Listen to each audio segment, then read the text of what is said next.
Et un point, je voudrais revenir sur la question de l'oral et de l'écrit, et de l'écrit à l'oral, puisque les deux existent, n'est-ce pas? J'ai étudié la question cyclique, on passe de l'oral à l'écrit, puis après, on repasse de l'écrit à l'oral. Mais la question qui se pose ici, c'est que, est-ce que les codes de prononciation sont les mêmes dans les deux cas? Est-ce que les codes que j'utilise pour passer de l'oral à l'écrit sont les mêmes que ceux que je vais utiliser pour passer de l'écrit à l'oral? Pas certain. Ce que nous connaissons aujourd'hui, qu'est-ce que c'est? On n'en sait rien.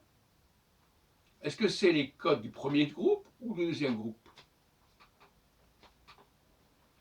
Est-ce que le passage de l'oral à l'écrit s'est aligné sur le passage de l'écrit à l'oral ou l'inverse?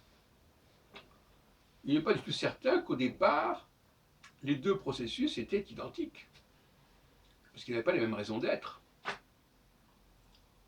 Passer de l'oral à l'écrit, c'est-à-dire passer de la dictée à l'oral, à l'écrit.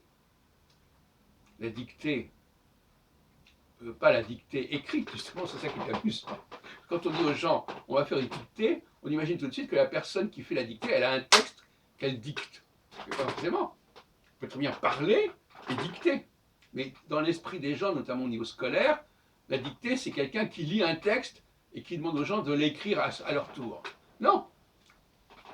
La dictée peut être de l'ordre de la parole. D'ailleurs, dictée, ça vient de dire. Donc je dis, je n'écris pas. Je dis quelque chose et vous devez écrire ce que je dis. C'est le rôle du scribe.